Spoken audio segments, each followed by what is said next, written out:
إن يوم الفصل ميقاتهم أجمعين.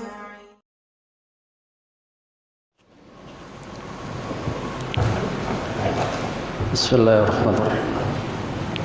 السلام عليكم ورحمة الله وبركاته. إن الحمد لله نحمده ونستعينه ونستغفره ونعوذ بالله من شرور أنفسنا ومن سيئات أعمالنا. من يهده الله فلا مضل له ومن يضلل فلا هادي له وأشهد أن لا إله إلا الله شهادة لا معبود بحق إلا الله عز وجل وأشهد أن محمدا عبده ورسوله خاتم الأنبياء والمرسلين نبينا محمد صلى الله عليه وعلى آله وسلم. قال الله تبارك وتعالى في كتابه الكريم: يا أيها الذين آمنوا اتقوا الله حق تقاته ولا تموتن إلا وأنتم مسلمون. يا أيها الناس اتقوا ربكم الذي خلقكم من نفس واحدة وخلق منها زوجها وبث منهما رجالا كثيرا ونساء واتقوا الله الذي تساءلون به والأرحام إن الله كان عليكم رقيبا. يا أيها الذين آمنوا اتقوا الله وقولوا قولا سديدا يصلح لكم أعمالكم ويغفر لكم ذنوبكم ومن يطع الله ورسوله فقد فاز فوزا عظيما. ثم أما بعد، فإن أصدق الحديث كتاب الله وخير الهدي هدي محمد صلى الله عليه وسلم وشر الأمور محدثاتها وكل محدثات بدعة وكل بدعة ضلالة وكل ضلالة في النار.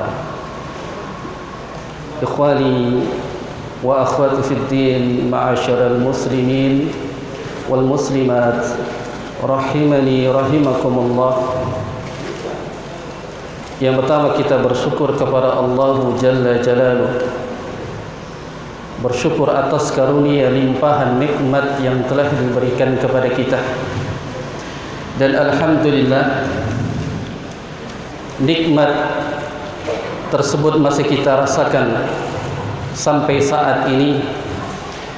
Dari nikmat Islam, nikmat iman, dan nikmat sehat walafiat, alhamdulillah kita berkumpul di masjid yang mulia ini tidak lain hanya karunia dari Allah Subhanahu wa taala.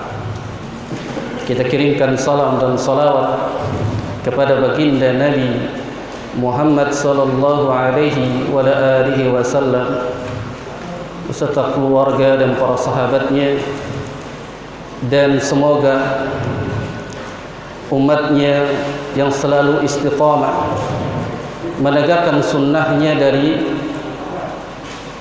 jalan yang sesat kepada jalan yang benar, menegakkan sunnahnya sampai hari kiamat kelak. Ikhwani fiddin wa akhwati fillah, azakumullah. Kita ingin bahas sebuah tema, konsep al-wala wal bara di dalam Islam. Akidah al-wala wal bara ini bagian daripada akidah usul din, usul akidah Islamiyah. Dan akidah ini akidah yang sangat penting, yang mungkin saat ini akidah al-wala wal bara sudah ditinggalkan oleh kaum muslimin dan muslimat. Makanya para ulama mengatakan mengenai tentang al-wala wal bara, mengenai tentang akidah yang besar ini. Syekh Saleh Al-Fauzan hafizahullah ta'ala, beliau mengatakan dalam kitabnya Al-Wala wal Bara fil Islam, yang beliau mengatakan famin usulil aqidah al-islamiyah yajibu ala kulli muslim yadaynu bihadhihi al-aqidah an yuwaliya ahlaha wa yu'adiya a'daha. Al-wala wal bara ini akidahnya seorang muslim, menunjukkan seorang muslim itu wajib mereka harus berpegang teguh kepada akidah yang mulia ini, yaitu akidah al-wala wal bara, yang mana seseorang ketika dia mengambil akidah yang sangat besar ini, maka dia akan bisa menjalani agama yang dibawa oleh Nabi SAW, apa yang diinginkan oleh baginda Nabi Muhammad SAW. Kita hidup di dunia, kita bisa menerapkan konsep al-wala wal bara di dalam Islam. Kerana pada saat ini kaum muslimin mereka tidak lagi membedakan mana yang wala, mana yang bara. Makanya pembahasan kita kali ini sangat penting, kerana pada saat ini kaum muslimin yang mereka tidak lagi bisa membedakan mana wala, mana bara. Disebutkan juga para ulama mengatakan, dengan siapa kita berwala, dengan siapa kita bara, tentunya kita berwala kepada orang-orang yang di atas ketakwaan kepada Allah, di atas keimanan, yang beriman kepada Allah, beriman kepada Rasulullah SAW, yang itu harus kita berwala kepada mereka. Dan bara kita kepada musuh-musuh Islam, yang mereka yang ingin menghancurkan Islam, atau dari kalangan kaum muslimin sendiri yang mereka terbilang sangat berbahaya, yaitu orang-orang munafik. Kita harus berlepas diri dari mereka, sebagaimana kita diperintahkan untuk berpegang teguh kepada yakni mila Ibrahim, yang mana Nabi Ibrahim alaihi salam yang hidup, yang mengikuti Nabi Ibrahim, mereka menerapkan konsep al-wala wal bara kerana diajarkan oleh Nabi Ibrahim alaihi salam. Kerana di dalam diri Nabi Ibrahim itu ada uswah, sebagaimana Allah Subhanahu wa taala firmankan dalam surah Al-Mumtahanah, qad kanat lakum uswatun hasanah fi Ibrahim, sungguh telah ada suri toladan yakni pada diri Nabi Ibrahim alaihi salam, walladzina ma'ahu, dan orang-orang yang bersama Nabi Ibrahim alaihi salam, yang mengatakan idqalu liqaumihi, yang Nabi Ibrahim saat itu menerapkan konsep al-wala wal bara kepada kaumnya. Nabi Ibrahim mengatakan idqalu liqaumihi, berkata kepada kaumnya, inna bura'u minkum wa mimma ta'buduna min dunillah. Perhatikan, akidah yang besar ini sudah dibawa oleh Nabi Ibrahim alaihi salam, yang mengatakan kepada kaumnya, sesungguhnya kami berlepas diri kepada kalian dari apa yang kalian sembah, yakni selain Allah Subhanahu wa taala. Sudah diterapkan al-wala wal bara, dan bahkan di dalam yakni ayat yang mulia ini tidak hanya kepada kaumnya. Nabi Ibrahim berlepas diri, namun ada bagian daripada keluarga di dalamnya, yaitu ayahnya. Walaupun ayahnya yang sangat dicintai, ketika dia menyekutukan Allah, dia beribadah kepada selain Allah, maka wajib bagi kita itu berlepas diri dari apa yang dia sembah. Dan ini konsep yang dijelaskan oleh para nabi dan rasul, yang mengamalkan akidah al-wala wal bara di dalam Islam. Begitu besar agar kita menerapkan akidah ini. Lalu ikhwan fi din wa akhwat fillah, hazakumullah, al-wala wal bara, makna daripada al-wala ini maknanya adalah muwalatul muslim ikhwatihil muslimin wa mahabbatihim wa mahabbatud din. Makna daripada al-wala yaitu kita berloyalitas kepada seorang muslim, kepada saudara kita yang di atas, yang di akidah yang benar, keimanan yang benar, dan kita wa mahabbatihim, dan kita mencintai mereka. Mencintai mereka wa mahabbatu din, yang di atas agama, tentu agama yang dibawa oleh Nabi Muhammad sallallahu alaihi wasallam. Itu yang kita berwala kepada mereka. Orang muslim, orang yang beriman, ketika dia menyekutukan Allah, dia berbuat syirik, maka tidak boleh kita berwala kepadanya walaupun dia seorang muslim. Kerana konsep al-wala wal bara sebagaimana yang dijelaskan, yang diterapkan oleh Nabi Ibrahim alaihi salam, itu dia wala. Sebagian lagi para ulama mengatakan al-wala ini maknanya adalah selain kita berloyalitas, masuk ke dalamnya yakni al-mahabbah wa nasrah, yang kita mencintai, kita menolong. Tentunya konsep ini diterapkan hanya untuk orang-orang yang beriman lagi bertakwa kepada Allah Subhanahu wa taala. Adapun al-bara, ini makna al-bara, al-bara'atu minhum, yang kita berlepas diri. Al-bara itu berlepas diri. Dari siapa kita berlepas diri? Al-bara'atu minhum, yani al-bara'atu minhum minal kuffar. Kita berlepas diri dari mereka, yaitu orang-orang kafir. Dari apa kita berlepas dirinya?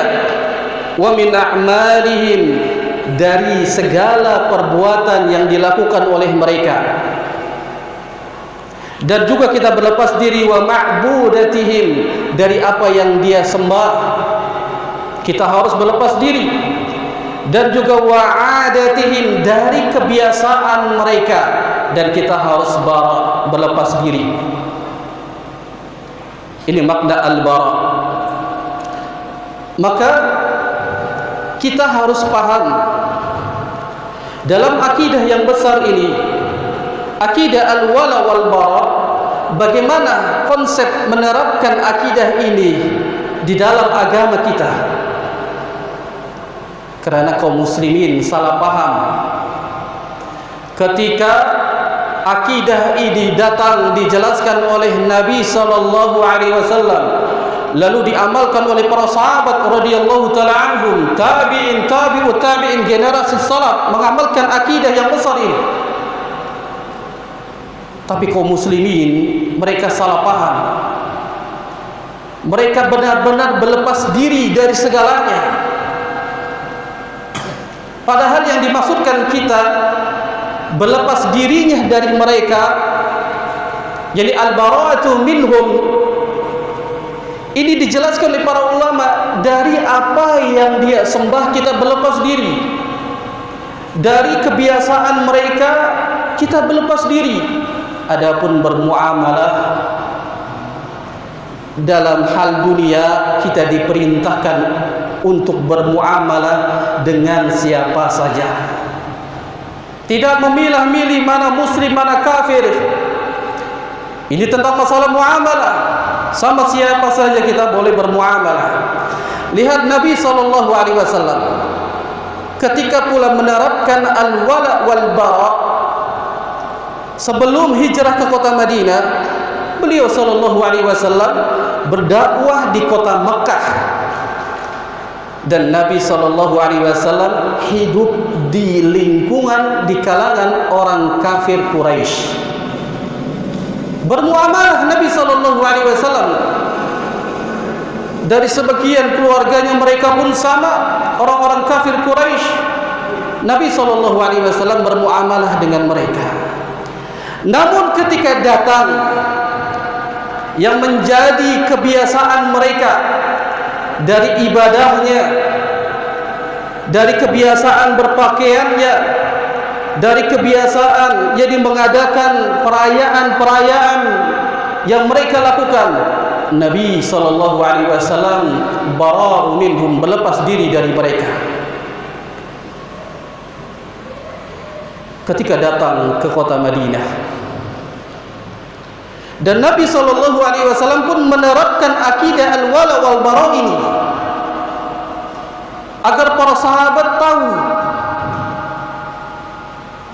kita berwala wal bara harus paham, meletakkan akidah ini.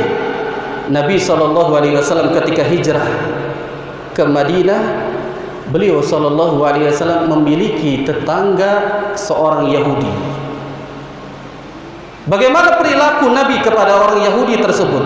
Apakah benar-benar berlepas diri dari segalanya? Tidak, ayolah ikhwah. Pada saat tetangganya orang Yahudi memiliki anak yang dalam keadaan sakit, Nabi SAW menjenguknya. Namun ketika mereka merayakan perayaan-perayaan yang diagungkan oleh mereka, Nabi tidak berwala, bahkan berlepas diri. Ini yang harus kita tanamkan. Konsep al-wala wal bara pada saat ini sudah mulai ditinggalkan, mengatasnamakan toleransi. Boleh kita mengucapkan selamat hari Natal kepada orang-orang kafir, toleransi yang kebablasan. Nabi SAW menerapkan al-wala wal bara, mana yang harus kita berwala kepada mereka, mana yang harus kita bara. Ada yang memakai pakaian atribut yang pada saat ini dari ciri khas mereka, apalagi nanti di akhir tahun. Tidak sedikit kaum muslimin berwala kepada orang-orang kafir. Jangan bicara kita berkumpul saja hanya cuma makan-makan, bakar-bakar ikan. Itu sama saja masuk kepada merayakan berwala kepada mereka. Oleh karena itu jamaah yang dirahmati Allah Subhanahu wa taala, konsep di dalam al-wala wal bara di dalam Islam, akidah Ahlus Sunnah ini meyakini al-wala wal bara memiliki kedudukan yang sangat besar, memiliki kedudukan yang sangat penting di dalam syariat Islam.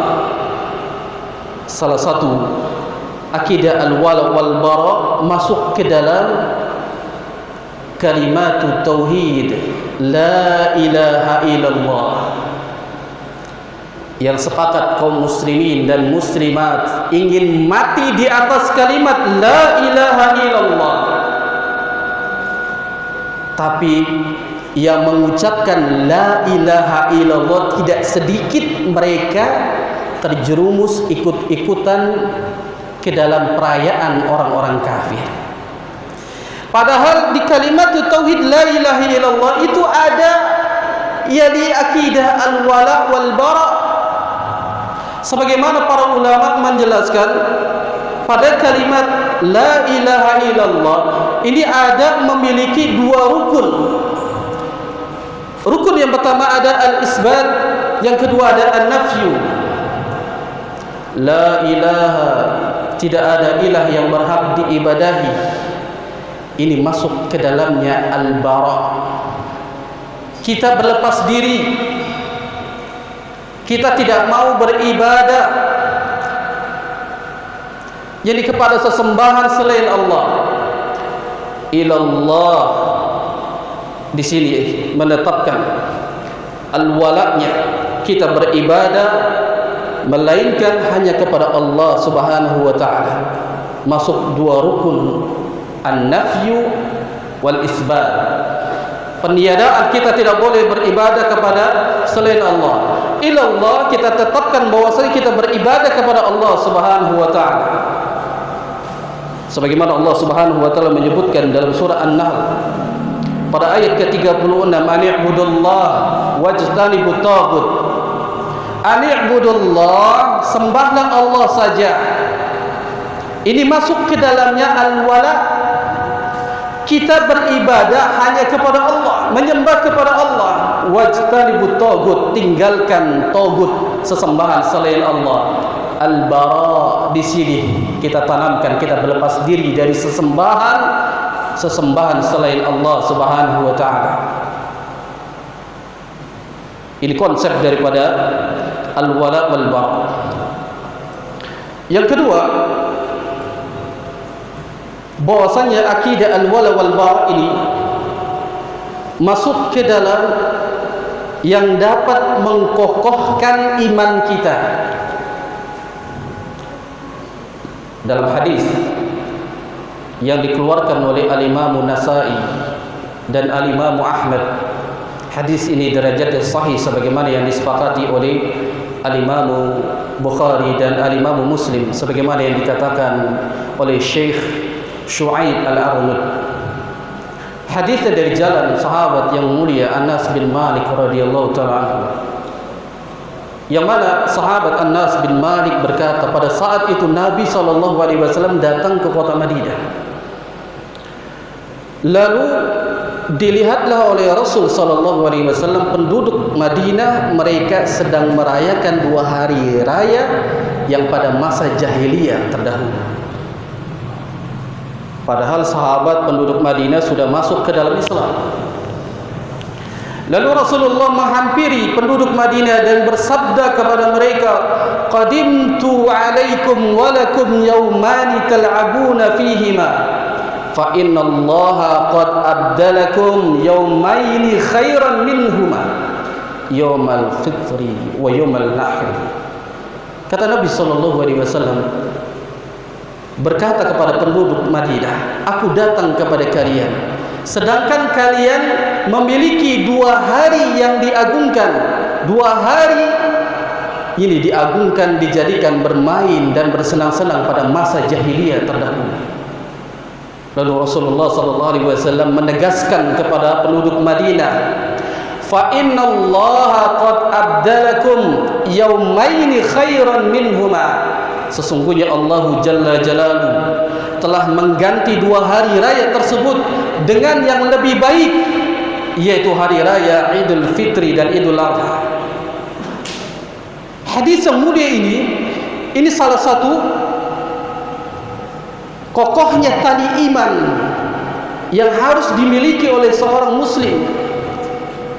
Para sahabat dahulunya mereka ini beragama jahiliyah, dan pada saat jahiliyah mereka memiliki dua hari raya. Ketika sudah masuk Islam, mereka merayakan pada masa jahiliyah terdahulu. Lalu Rasulullah melarang.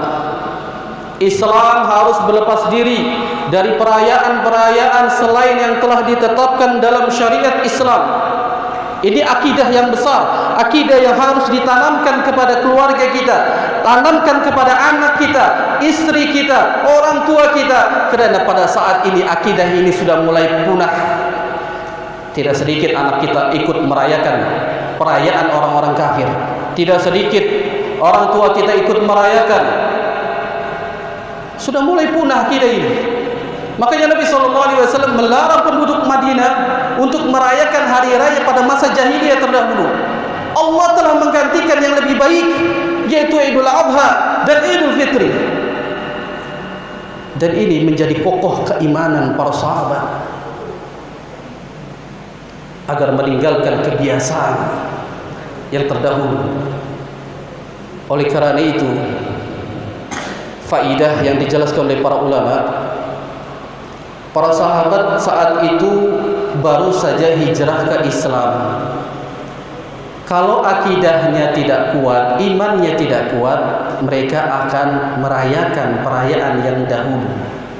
Kalau kita sudah hijrah, namun kalau kita tidak menuntut ilmu, duduk dengan orang-orang saleh,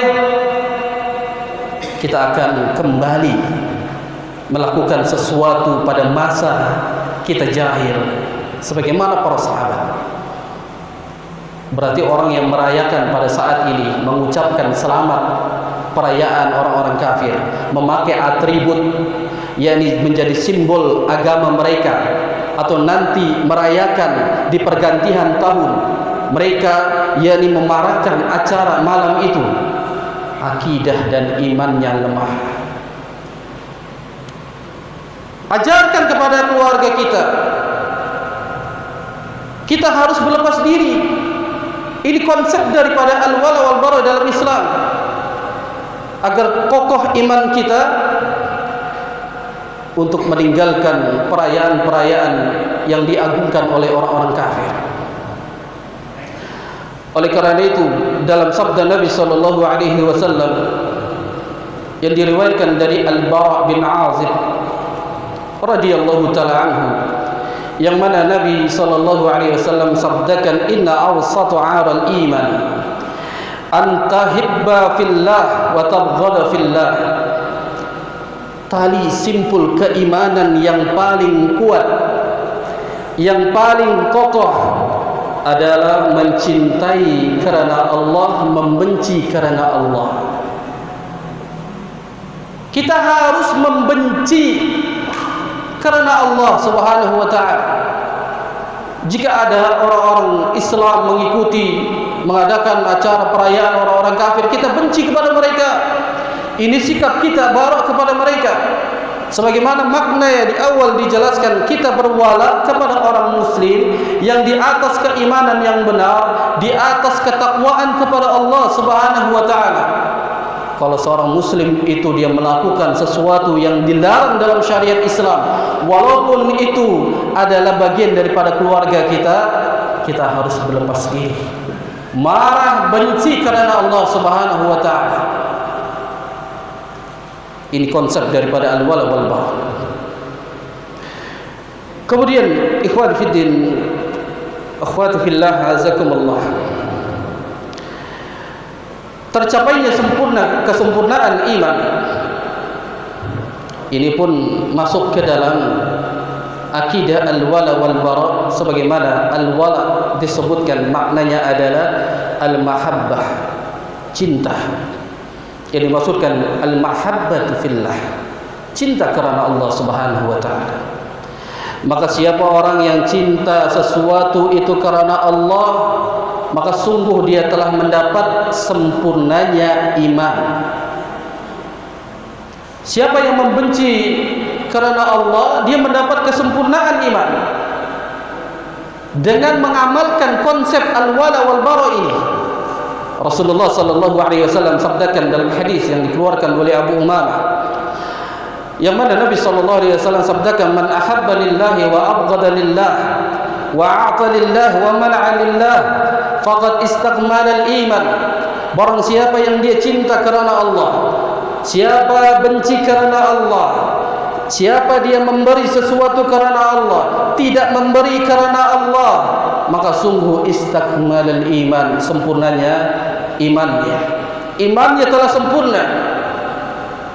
Kita tidak mau saling jadi tolong menolong, memberikan sesuatu kepada saudara kita yang dia sedang merayakan perayaan orang-orang kafir.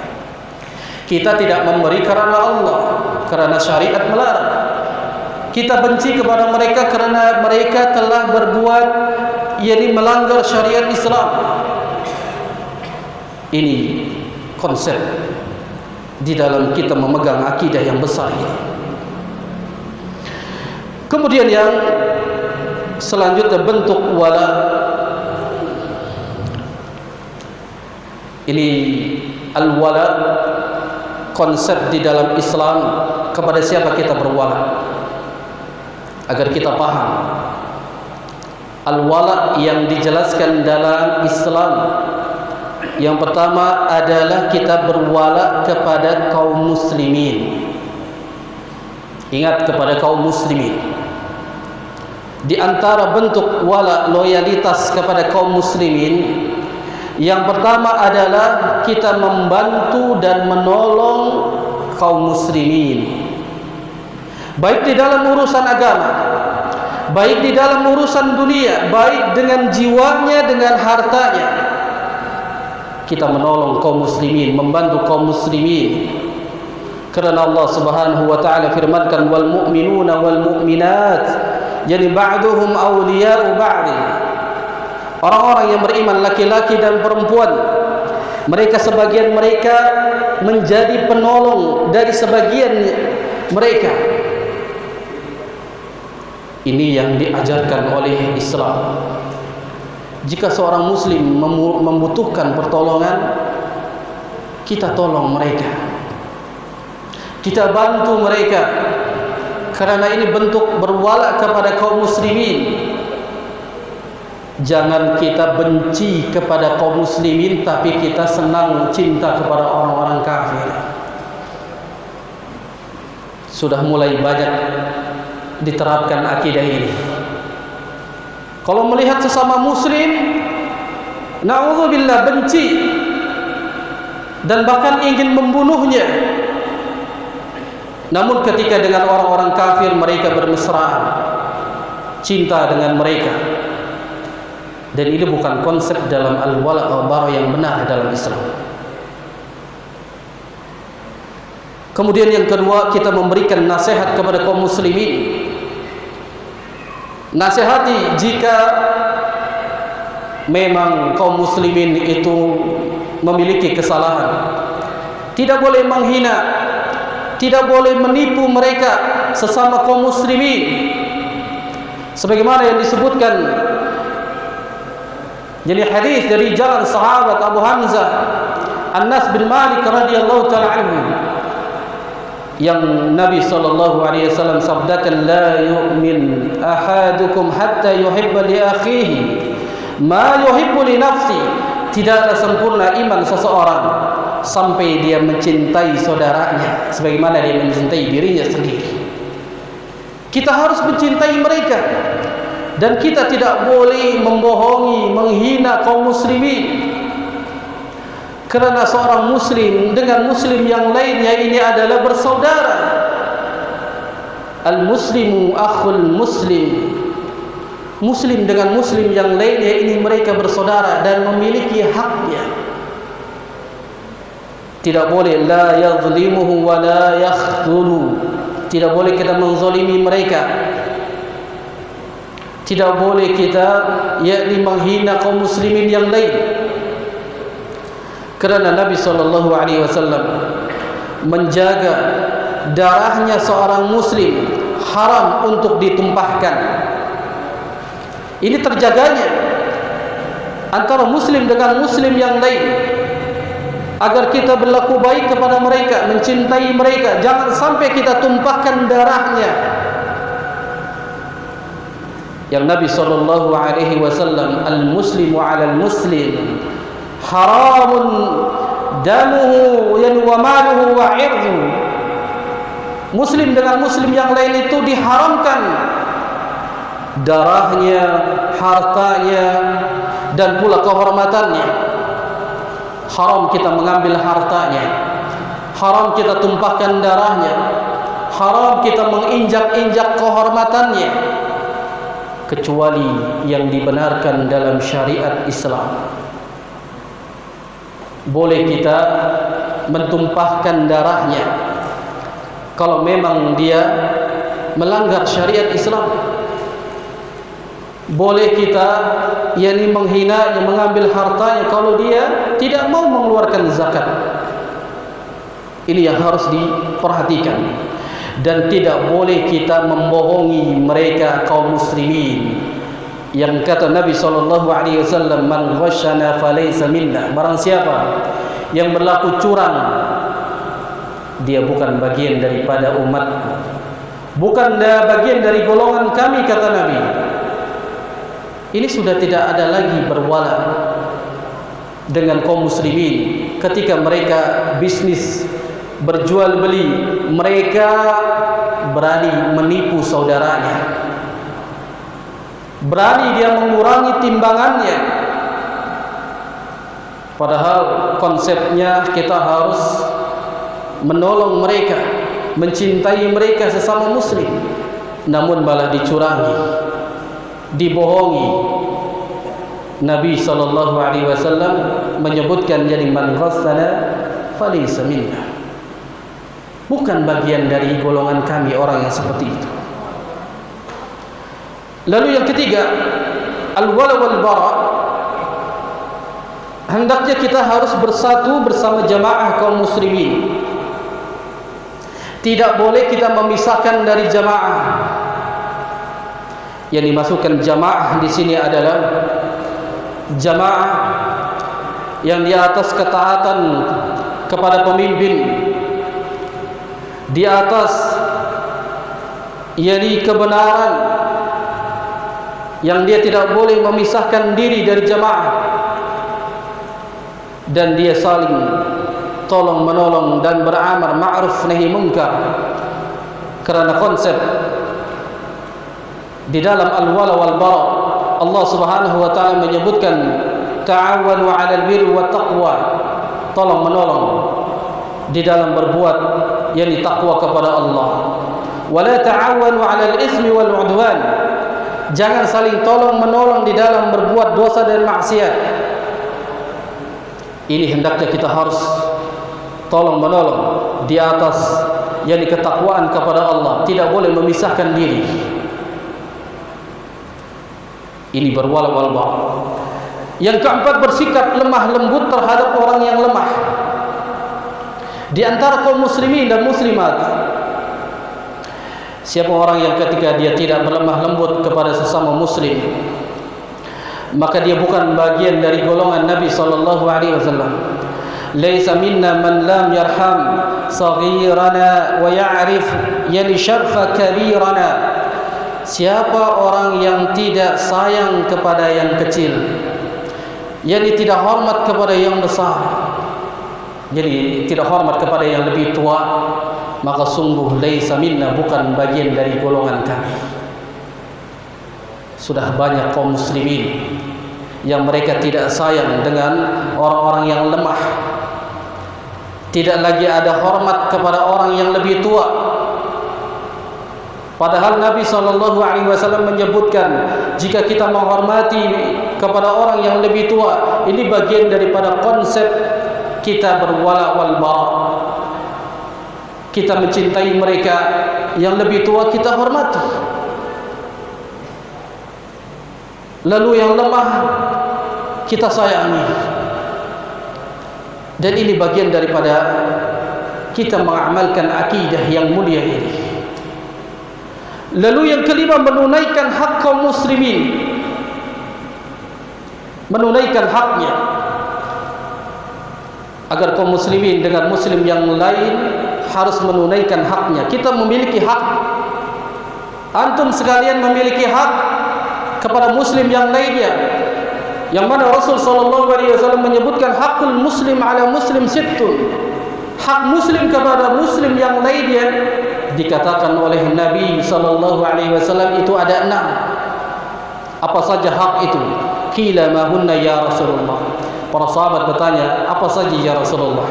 Maka Rasul SAW sabdakan, idza lakitahu fasallim. Jika engkau bertemu dengan saudaramu, ucapkan salam. Sudah tidak ada lagi akidah ini. Ketika dia berbeda, yang berbeda di dalam pemahaman, dia tidak lagi mengucapkan salam. Padahal itu perbedaannya hanya di dalam ranah tentang masalah khilafiyah.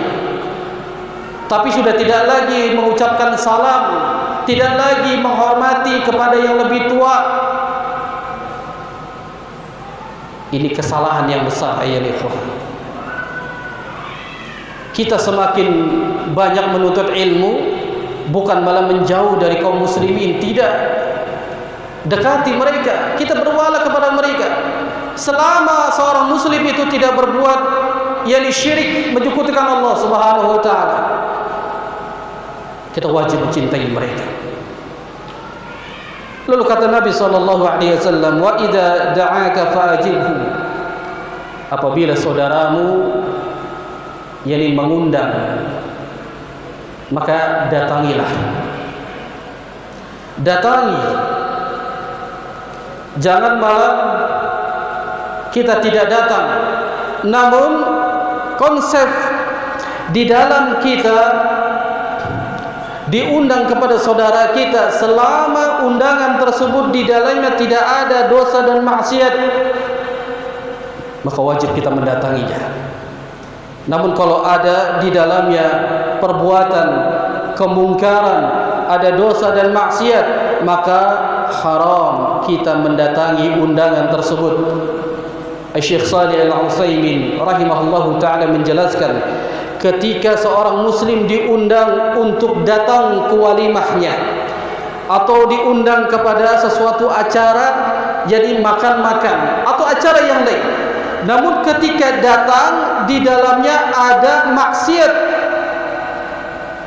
yang dia berbuat syirik, yang dia berbuat dosa dan maksiat, campur baur, ikhtilat antara laki-laki dan perempuan. Kalau walimah kita diundang di dalamnya ada biduan wanita, ada organ tunggal, dangdut, haram kita mendatanginya karena itu perbuatan dosa dan maksiat. Kita harus bara, berlepas diri. Tidak lagi kewajiban kalau seperti itu.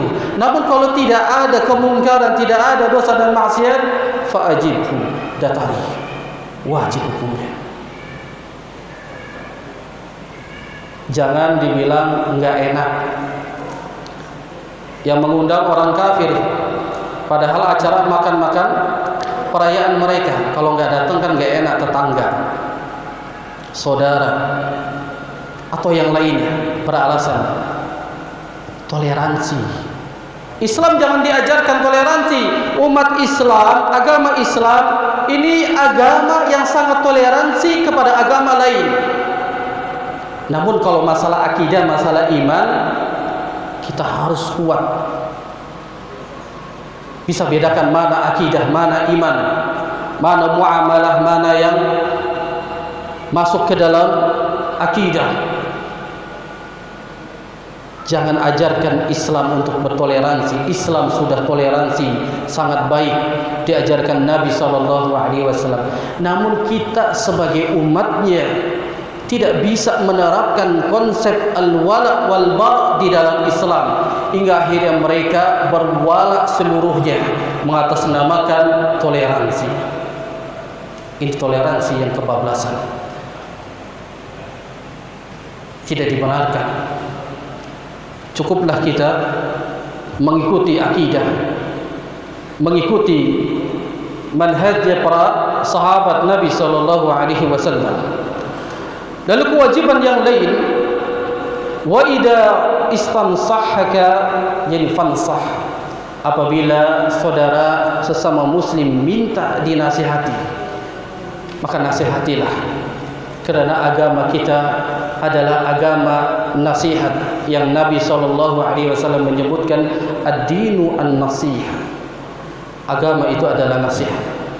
Jika ada seorang muslim yang ingin minta nasihat, maka nasihati. Nasihati.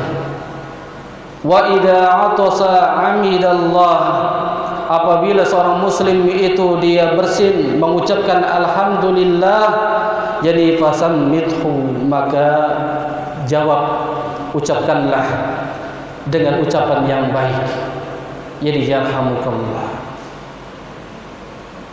Dan ini kita harus konsepnya berwala wal bara. Jangan kita mengucapkan yarhamukallah kepada orang kafir, hanya kepada orang Islam.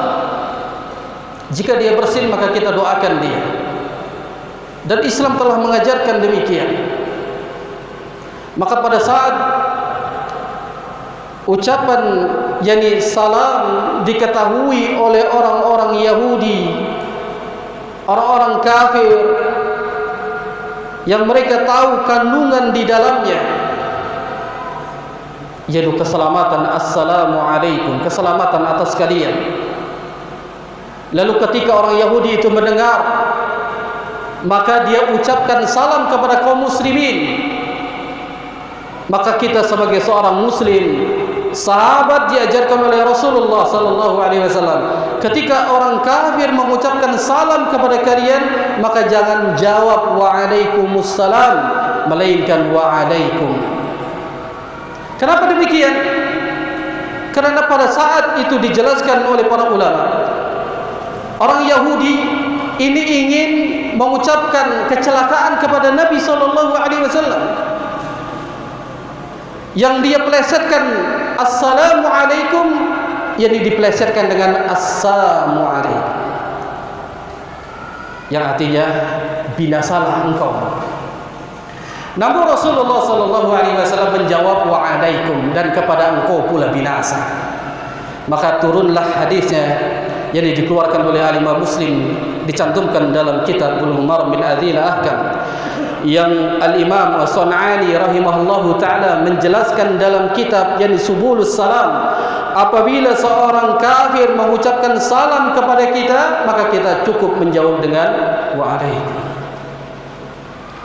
Tapi kalau orang muslim, jawab. Ini konsepnya harus benar, jangan salah paham. Mana yang kita harus berwala, mana yang kita harus bara. Lalu yang terakhir, apabila seorang muslim itu sakit, maka kita jenguk. Apabila mereka meninggal, maka kita iringi jenazahnya. Ini harus paham agar kita mengetahui dalam konsep al-wala wal bara.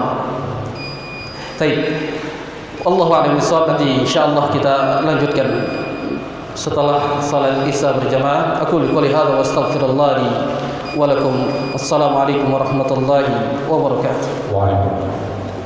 Bapak-bapak, ibu-ibu dan saudara-saudara, selesai sudah sesi pertama.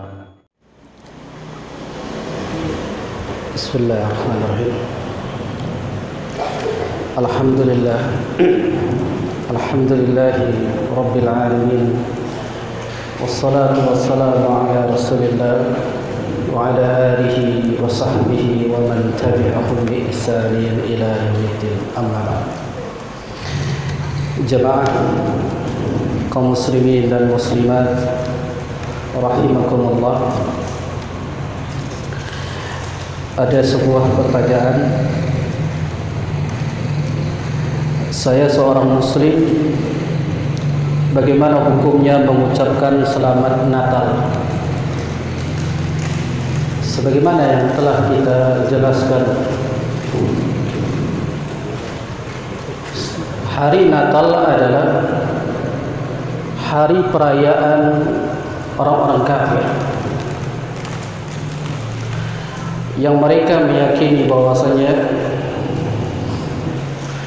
kelahiran Nabi Isa alaihissalam ini sebagai Tuhan mereka. Makanya kalau kita mengucapkan selamat Natal kepada mereka, berarti bertentangan dengan firman Allah Subhanahu wa taala. Jadi pada surat Al-Ikhlas, Allah Subhanahu wa taala menyebutkan qul huwallahu ahad. Katakanlah Allah itu Maha Esa. Berarti kalau dia mengucapkan selamat Natal kepada mereka, berarti dia menyetujui tentang adanya selain Allah Subhanahu wa taala, dan ini hukumnya haram. Hendaknya seorang muslim itu harus berlepas diri dari mereka orang-orang kafir yang menjadi yakni perayaan atau simbol dari perayaan mereka, maka selayaknya seorang muslim tidak boleh mengucapkan selamat Natal.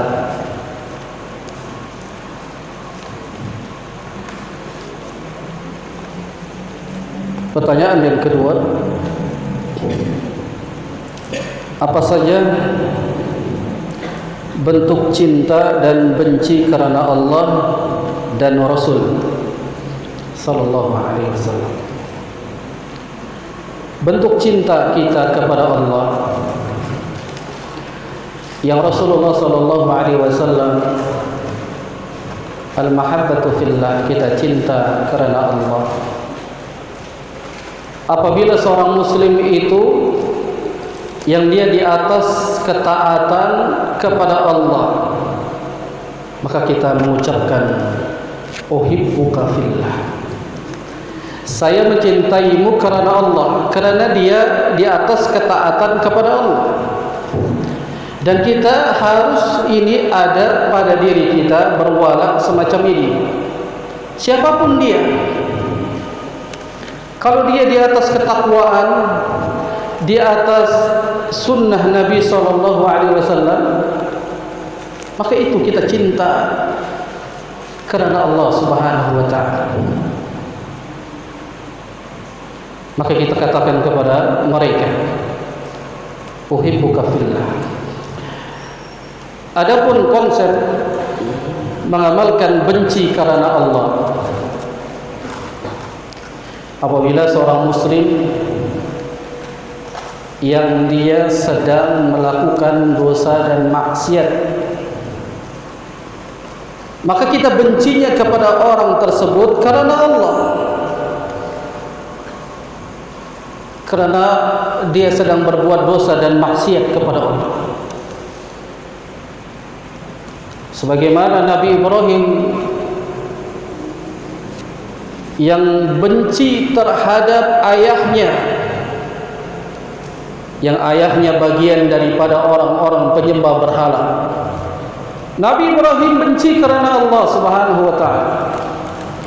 Akan tetapi ketika bermuamalah layaknya sebagaimana seorang anak dengan ayah, berbakti. Namun dalam rangka untuk mentaati sesembahan mereka, Nabi Ibrahim bara'u minhum, berlepas diri dari mereka. Dan tanamkan kita benci itu karena Allah Subhanahu wa ta'ala. Benci karena Allah. Kalau dia melakukan kemaksiatan, dosa, syirik, maka kita benci seseorang tersebut karena Allah Subhanahu wa ta'ala. Maka konsep bentuk cinta dan benci karena Allah Subhanahu wa ta'ala.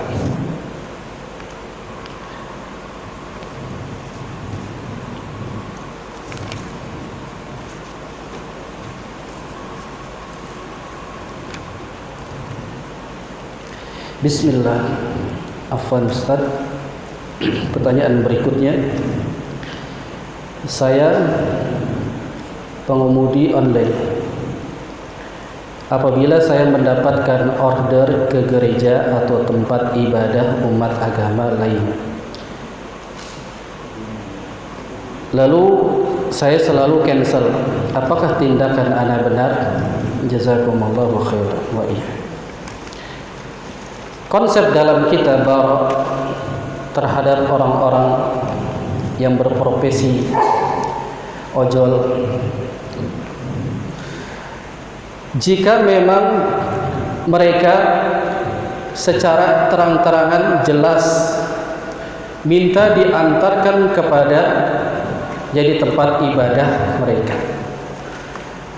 jika menyatakan demikian, maka kita harus barak, tidak boleh masuk ke dalam konsep ayat yang mulia, yakni la ta'awanu 'alal ismi wal 'udwan, yang dia nanti akan dimasukkan saling tolong menolong di dalam berbuat dosa dan maksiat kepada Allah.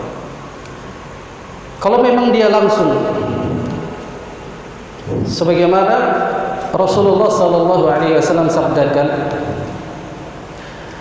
jika ada seorang muslim mendatangi seorang kahin, seorang dukun, maka kata Nabi sallallahu alaihi wasallam, dia mendatanginya saja, jadi salatnya la tuqbal arba'ina laila, tidak diterima selama 40 malam, 40 hari. Nah, konsep ini, jika ada yang mengantarkan seseorang ke tempat perdukunan, maka dia layaknya sama, adal ismi wal udwan. Dan ini dikiaskan juga sama kita mengantarkan seseorang ke dalam ibadah mereka. Kalau itu nampak, ya, jelas dia minta diantarkan. Namun kalau dia tidak mengatakan, lo antarkan saja, kemudian ternyata dia ke tempat ibadah mereka, maka hal ini tidak mengapa. Akan tetapi kita harus berlepas diri dengan hati. Maka kata Nabi sallallahu alaihi wasallam, hendaknya dia ingkari fi qalbihi ad'aful iman. Maka itulah selama-lamanya iman. Kalau memang dia tidak bisa mengingkari, yakni dengan tangannya, dengan lisannya, lalu ingkari dengan hatinya. Oke. Jadi tindakan kalau memang dia jelas minta diantarkan ke tempat ibadah, maka cancel, maka tidak mengapa, karena dia masuk ke dalam yakni perayaan ibadah-ibadah yang dilarang kita untuk bekerja sama dengan mereka. Kecuali konsep kita agar kita berwala kepada mereka, ini kan sedang merayakan perayaan mereka atau sedang beribadah di tempat ibadah mereka. Dan sebagian ormas, sebagian oknum, mereka sibuk menjaga tempat ibadah mereka atau menjaga mereka orang-orang kafir sedang beribadah. Dan ini haram, tidak boleh. Umat muslim itu harus berlepas diri. Adapun yang datang dari pemerintah lalu ditugaskan seorang polisi, tentara untuk menjaga mereka beribadah, ini hak pemerintah. Pemerintah itu wajib dia melindunginya. Karena negara kita ini bukan sebagaimana negara yang di Timur Tengah. Maka itu tugas mereka pemerintah. Tapi kalau ormas, individu, maka tidak boleh. Ta'awanu 'alal ismi wal 'udwan. Termasuk bagian daripada berbuat dosa dan maksiat. Wallahu a'lam bishawab. Pertanyaan berikutnya, apakah perayaan ulang tahun kelahiran termasuk kebiasaan mereka yang harus kita lepaskan? Nah, ulang tahun bukan dari Islam. Ulang tahun masuk ke dalam ini kebiasaan orang-orang kafir. Makanya Syekh Shalih Al-Fauzan mengatakan dalam kitabnya Al-Wala wal Bara fil Islam, yang beliau mengatakan tidak boleh kita tasyabbuh yakni minhum kepada mereka dalam rangka yakni adatihim, kebiasaan, mengikuti kebiasaan mereka. Setiap tahun mereka merayakan hari kelahiran. Maka ini bagian daripada kebiasaan orang-orang kafir. Orang Islam hendaknya dia tidak boleh merayakan dan tidak boleh mengikuti mereka. Karena Rasulullah sallallahu alaihi wasallam ketika bersabda kepada para sahabat yang masih melakukan perayaan-perayaan di masa jahiliyah, Rasulullah sallallahu alaihi wasallam sabdakan, man tasyabbah biqaumin fahuwa minhum. Barang siapa yang menyerupai suatu kaum, maka dia bagian daripada golongan mereka. Ulang tahun bagian daripada orang-orang kafir, maka bagian daripada mereka. Maka tidak ada hari kelahiran, ulang tahun dalam Islam. Islam tidak memiliki.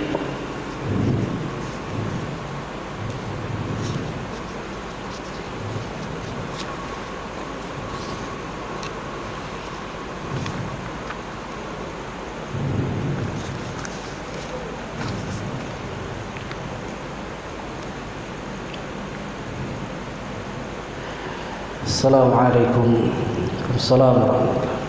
Pertanyaan berikutnya. Tetangga saya mengadopsi anak perempuan dari orang lain, tetapi sekarang sudah balik, bukan mahram sama bapaknya. Bagaimana caranya agar bisa mahram? Mengadopsi anak perempuan yang sudah balik, bagaimana supaya dia menjadi mahram kita? Ya dinikahi. Mana jadi mahram? Ya. Jadi dia mengadopsi anak perempuan dari orang lain, lalu sudah balik. Gimana caranya supaya dia menjadi mahram kita? Yang pertama, ya dia nikahi ibunya, ya, atau anaknya kan sudah balik, boleh nikahi saja, maka menjadi mahram buat kita. Maka harusnya ini sumber banyak fitnah kalau anak perempuan yang bukan mahram kita berada di dalam satu rumah. Ini sumber fitnah buat kita. Maka yang bertanya, kalau memang seorang laki-laki, seorang ayah, maka hendaknya banyak-banyak berdoa kepada Allah agar tidak terjerumus ke dalam sesuatu yang diharamkan Allah. Karena Rasulullah SAW ketika bersabda mengenai tentang ipar, kata Rasulullah, alhammu maut. Ipar itu adalah maut. Ipar itu bukan mahram kita, dan kata Nabi dia adalah kematian. Yang dimaksudkan, mudah sekali banyak orang terjerumus perselingkuhan dengan iparnya karena satu rumah, atau mungkin dia tidak satu rumah lalu dia bergaul bebas, tidak menjaga batasan mana yang mahram, mana yang tidak. Apalagi ini anak adopsi, maka dipulangkan atau segera dinikahkan dengan orang lain, atau dinikahkan dengan ayahnya. Demikian, wallahu a'lam.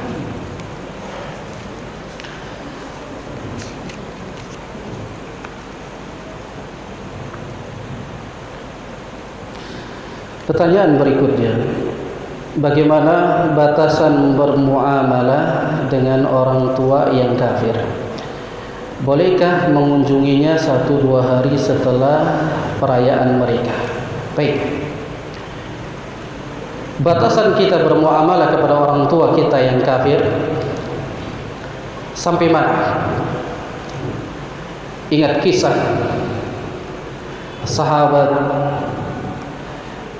yang orang tuanya belum masuk mengikuti agama Islam, yakni Abul As, yang pada saat itu dia ikut Nabi SAW, lalu orang tuanya tetap keadaan kafir. Pada saat orang tuanya meminta agar anaknya kembali kepada agama yang dahulu, lalu sahabat ini tetap tidak mau kembali, lantas sampai mengancam ibunya tidak mau makan, atau yang disebut dengan mogok makan. Makanya kalau ada yang mogok makan itu sunnahnya orang-orang kafir. Maka ketika itu datang kepada Nabi SAW, sahabat ini Sa'ad bin Abi Waqqas menceritakan perihal dirinya dengan ibunya. Ya Rasulullah, ibuku telah mengancamku tidak makan sampai aku kembali kepada agama kafir. Maka Rasulullah SAW perintahkan untuk tidak mentaatinya, karena Nabi mengatakan tidak ada ketaatan kepada orang tua dalam rangka bermaksiat kepada Allah Subhanahu wa taala. La ta'atan fil ma'siyatillah, tidak ada ketaatan dalam rangka bermaksiat kepada Allah. Namun Nabi mengajarkan kepada Sa'ad bin Abi Waqqas untuk tetap berbakti kepada orang tuanya.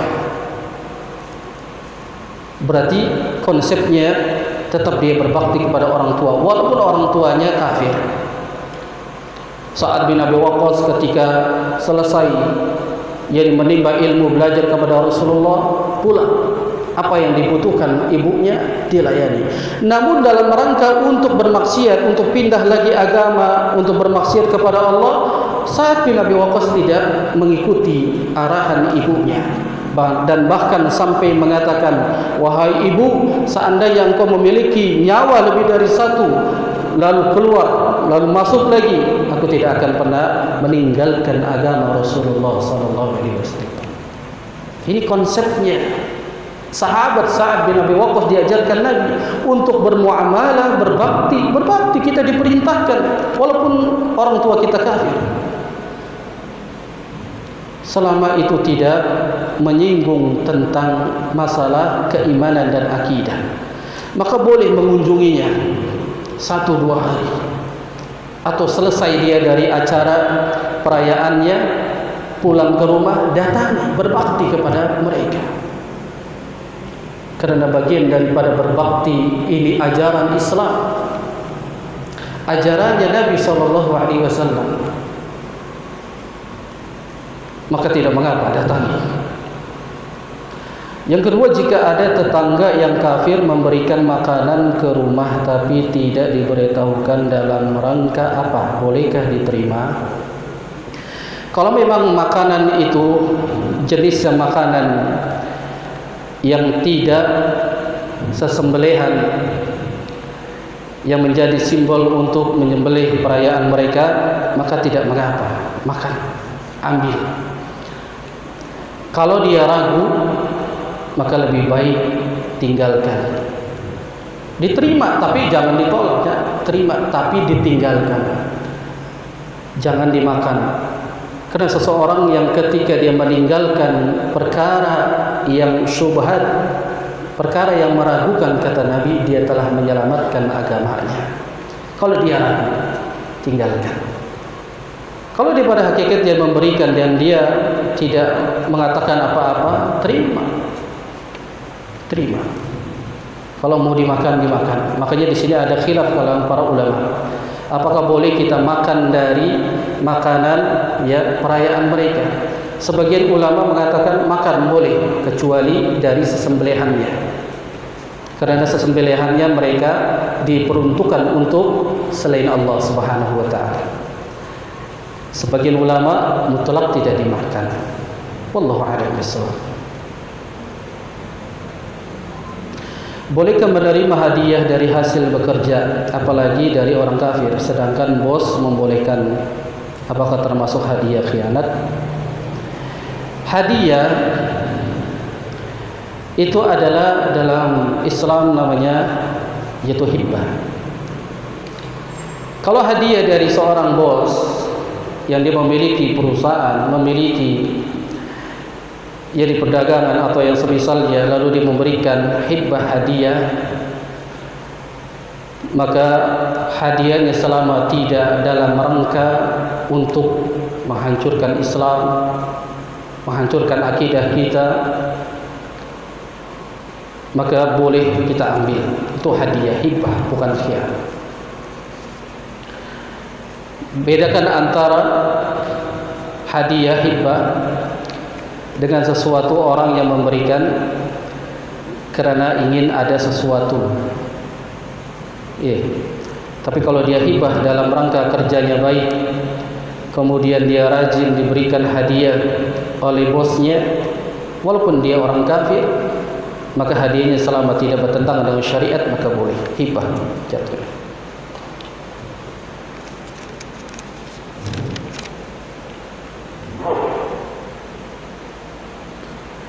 Baik, ini sudah.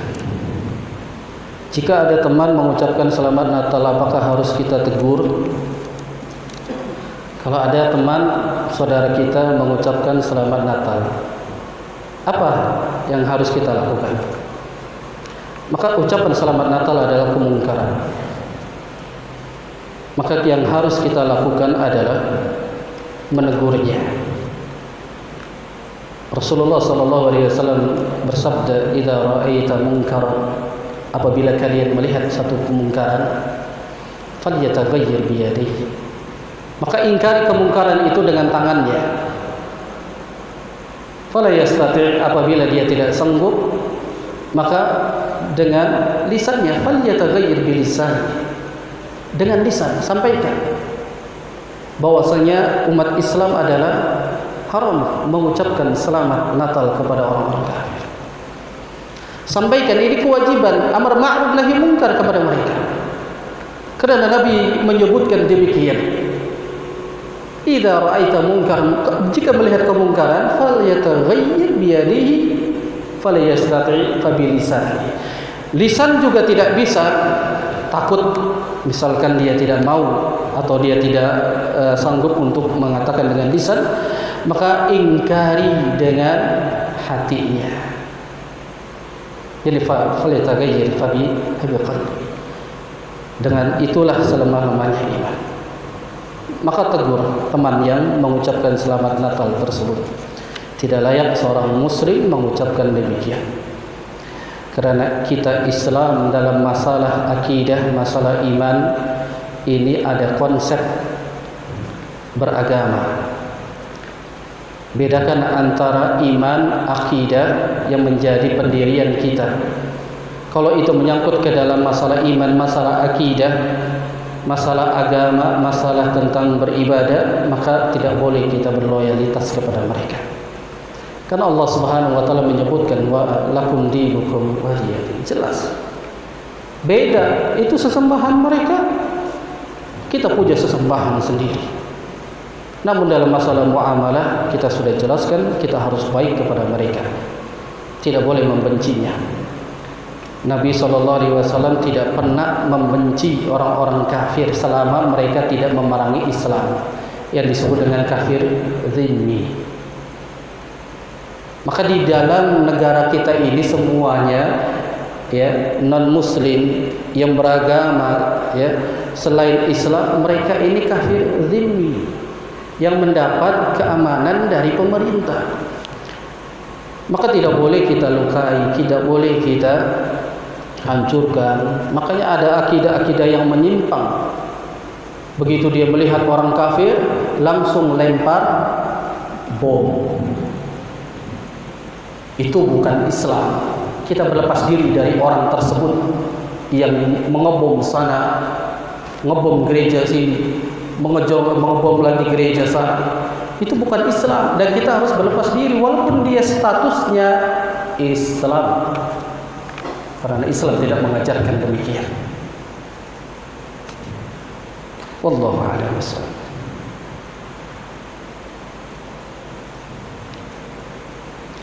Bismillah, izin bertanya Ustaz, saudara ada yang kafir, bagaimana hukum jika diundang pada acara pernikahannya? Dalam pernikahannya orang-orang kafir, mereka ada ritual yang menjadi simbol ritual mereka di dalam acara pernikahan mereka. Nah, pada saat ketika mereka mengadakan acara ritual yang menjadi simbol kebiasaan mereka di dalam pernikahan, maka kita tidak boleh datang pada saat itu. Tidak boleh datang. Namun jika dia telah selesai, maka kita datang. Kita datang. Maka harus diperhatikan yang Syekh Shalih Al-Utsaimin menjelaskan tentang hadis yang tadi hakul muslim ala muslim, hak seorang muslim kepada muslim yang lain itu ada 6. Yang kata Rasul SAW salah satunya, apabila kita diundang maka kita wajib datangi. Nah, konsepnya di sini apabila kita diundang untuk walimah, acara walimah. Ini kita bicara tentang masalah umum. Entah itu walimahnya orang muslim atau walimahnya orang kafir. Selama di dalam walimah itu tidak ada maksiat, tidak ada yakni yang ikhtilat, bercampur baur antara laki-laki dan perempuan, tidak ada maksiat seperti ada biduan di dalamnya, maka kita wajib mendatanginya. Rasulullah SAW pernah diundang ke rumahnya seorang Yahudi dan dikasih jamuan oleh orang Yahudi tersebut, dan Rasulullah memakannya. Kan ini masalah muamalah, bukan masalah tentang masalah ibadah, bukan masalah iman, bukan masalah akidah. Maka seorang kafir ketika dia mengundang kita, datang.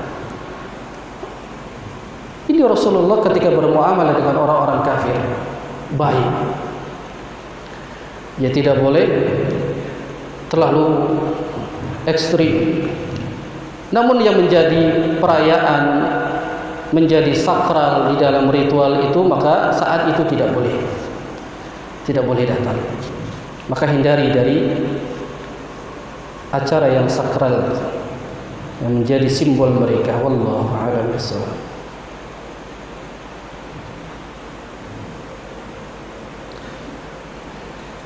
Pertanyaan berikutnya, jika hijrah itu berpindah dari tempat buruk ke tempat yang baik, bagaimana jika di lingkungan keluarga sendiri bisa menjadi pengaruh buruk kepada kita? Latar belakang saya menanyakan hal ini karena di keluarga saya masih melazimkan pacaran. Bahkan hampir setiap malam saudara dan orang tua saya membawa pasangan yang belum sah ke dalam rumah. Jujur saya sedih melihat keluarga saya seperti ini. Saya seperti berjuang sendiri untuk berusaha istiqomah. Mohon nasihat ya Ustaz. Curhat. Baik. Ini salah satu ujian buat kita. Yang sudah hijrah, jangan dikira orang yang sudah baik, yang sudah hijrah itu akan terus ya, dalam keadaan lurus, tidak ada ujian. Namanya dakwah pasti ada ujian. Rasulullah ketika dakwah ujiannya berat. Para sahabat pun demikian. Ketika sudah hijrah masuk Islam berat. Dan kita ketika sudah hijrah menjadi yang lebih baik, yang dahulu kita jahil, lalu kita sudah hijrah menjadi yang lebih baik. Lalu bagaimana sikap kita? Di keluarga masih banyak hal-hal yang berbau ya maksiat, kemungkaran. Bagaimana kita menyikapi ini? Maka kita sebagai anak, atau mungkin kita sebagai orang tua atau saudara, masuk ke dalam tadi hadis Rasulullah SAW. Yang pertama, jika dia bisa mampu mengingkari satu kemungkaran tersebut, yakni dengan tangannya, maka ingkari, cegah dengan tangannya. Karena itulah perintah Rasulullah SAW. Fa idza ra'aita munkaran falyataghayyar bi yadihi. Cegah. Tidak bisa dengan lisan sampaikan bahwasanya ini tidak boleh dalam Islam pacaran, lalu tidak boleh membawa pasangan yang bukan mahram dalam rumah, sampaikan. Namun kita menyampaikan dengan hikmah, dengan akhlak dan adab yang baik. Terkadang kita sudah berilmu, sudah ngaji di mana-mana, namun ketika kita menyampaikan ya satu nasihat kepada orang tua, saudara, kemudian anak, ya kepada orang tua kepada anak atau kepada saudara muslim kita yang lain, namun tidak dengan adab dan akhlak. Walaupun kebenaran yang kita sampaikan benar, tapi akhlak adabnya tidak dia sampaikan, tidak diterapkan, maka tidak akan diterima oleh dirinya. Jadi kita sampaikan itu, bahwasanya memasukkan seorang yang bukan mahram ini adalah kemaksiatan, dosa, sampaikan. Tapi dengan hikmah, dengan bijak. Itu yang harus dilakukan. Kalau tidak bisa juga, nggak sanggup dia, maka dia ingkari dengan hatinya. Rasulullah menyebutkan al-aful iman, selemah namanya iman itu orang. Jika ada ada orang yang membuat kemungkaran lalu dia tidak bisa mencegah tangannya, lisannya tidak bisa, maka ingkari dengan hati. Namun konsep hadis ini dijelaskan oleh Al-Imam Ibnul Qayyim Al-Jauziyah rahimahullahu taala. ketika menjelaskan makna agar kita mengingkari dengan hati, beliau katakan pindah meninggalkan tempat tersebut. Kalau memang dia sanggup bisa keluar dari rumah tersebut, mampu dia untuk keluar dari rumah tersebut karena dinasihati dengan tangan, lisan, tidak bisa, maka pindah keluar. Kalau dia sanggup, itu yang diterapkan, yang dijelaskan oleh Ibnul Qayyim al-Jauziyah rahimahullahu ta'ala. Kalau dia tidak bisa, maka tetap ingkari dengan hatinya, dan banyak-banyak bertaubat kepada Allah, dan banyak-banyak berdoa kepada Allah. Semoga Allah memberikan taufik hidayahnya kepada keluarganya yang masih melakukan dosa dan maksiat. Berdoa kepada Allah, tidak ada yang tidak mungkin kalau Allah memberikan taufik hidayahnya kepada keluarganya. Demikian, wallahu a'lam bishawab.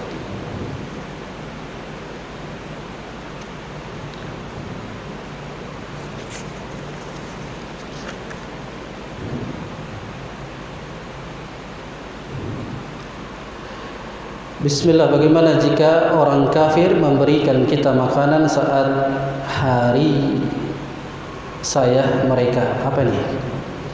Apakah harus kita tolak, dan bagaimana mengikuti hari libur nasional pada hari raya agama lain? Barakallahu fikum. Barakallah. Maksudnya adalah mungkin memberi kita makanan saat apa nih? Hari saya mereka, hari perayaan mereka mungkin. Atau bagaimana hukumnya kita mengikuti hari libur nasional yang bertepatan pada hari libur agama lain, sebagaimana hari ini. Hari ini libur kan? Lalu bagaimana hukumnya? Apakah kita termasuk merayakan mereka? Ya tidak, karena itu telah ditetapkan oleh pemerintah, yang kita harus mentaati pemerintah. Adapun kita, ya mereka merayakan hari raya, kita jangan ikut-ikutan, jangan latah. Teman sekantor kita ucapkan selamat hari Natal, nanti ketemu teman kita selamat Natal dan Tahun Baru, jangan latah, nggak boleh. Kalau sudah ditetapkan pemerintah hari ini libur, karena liburnya dengan perayaannya hari raya, yakni agama lain, biarkan, itu kan hari raya mereka. Yang kita sudah diperintahkan libur, ya libur. Kalau antum nggak mau libur, ya kerja saja, nggak apa-apa. Yang kerja pasti minta libur apa masuk? Libur. Kalau bisa libur terus, gitu ya, gaji jalan terus, gitu ya. Itu urusan beda. Itu urusan mereka. Yang membuat ketetapan adalah pemerintah. Kita harus taati pemerintah, karena Allah Subhanahu wa taala menyebutkan, ya ayyuhalladzina amanu atiiullaha wa atiiur rasul wa ulil amri minkum.